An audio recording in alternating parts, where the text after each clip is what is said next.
নমস্কার বন্ধুরা, সবাইকে গোপুসোনা চ্যানেলে সুস্বাগতম।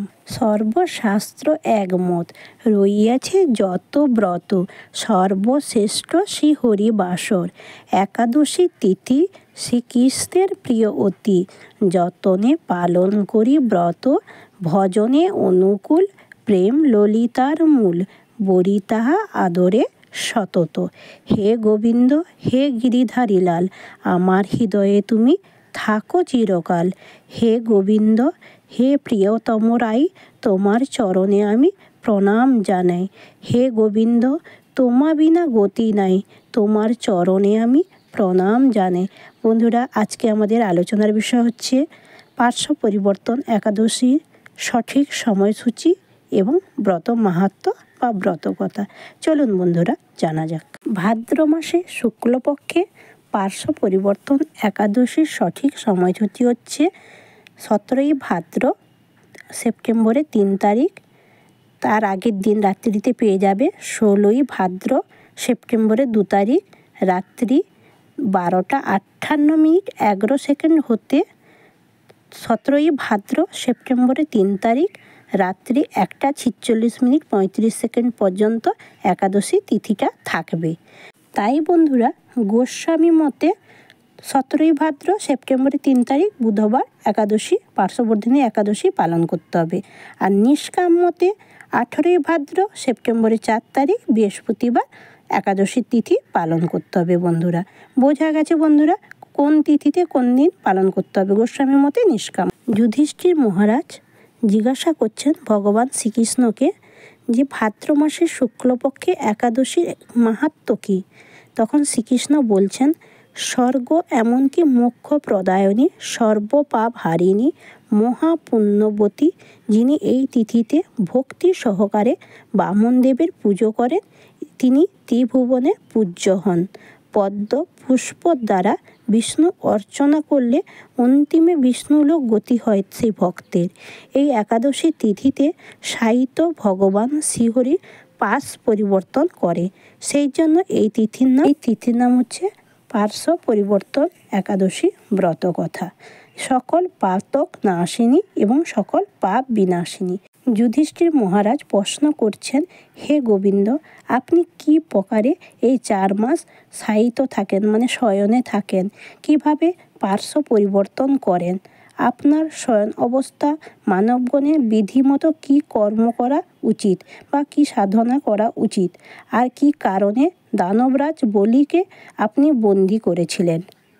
ভগবান কৃষ্ণ বলিলেন, প্রহ্লাদের পুত্র বিরোচন, বিরোচনের পুত্র বলি, সে আমার পরম ভক্ত, অতি ভক্তিভরে আমার পুজো করত, সকল বিপ্রের পুজো করে এবং দান করত, আমাকে সন্তুষ্ট করবার জন্যে বহু যজ্ঞও করেছিল। কিন্তু ইন্দ্রদেব প্রতিহিংসার জন্য সে সকল দেবতাগণকে পরাজিতও করেছিল।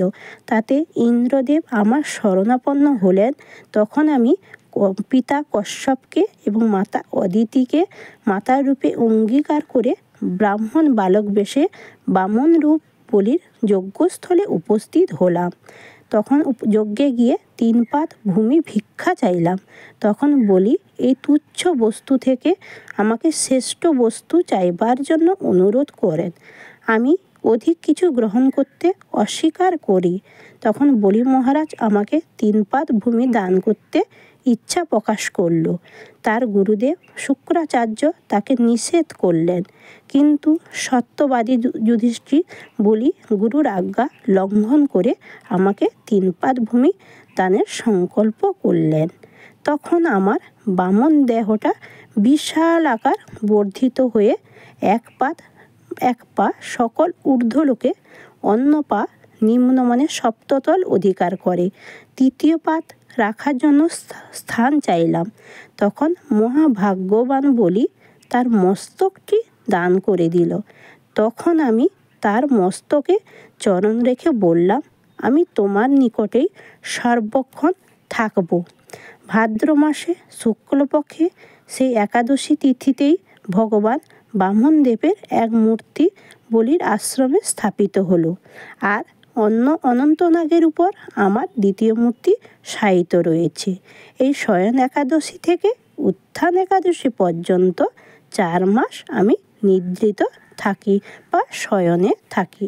এই 4 মাস আমার ভক্তগণ যদি ব্রত বর্জিত থাকে, মানে এই চাতুর্মাস ব্রত থেকে যদি বর্জিত থাকে, জীবন অবস্থায় সেই ব্যক্তি বা সেই ভক্ত মূর্খ বা মৃতের সমান হয়ে থাকে। এই একাদশী ব্রত পালনে সহস্র অশ্বমেধ যজ্ঞের ফল লাভ করা যায়। পরম মঙ্গল এই পার্শ্ব একাদশী ব্রতকথা পাঠ বা শ্রবণে বাজপেয়ীর যজ্ঞে ফল লাভ করা যায় বন্ধুরা।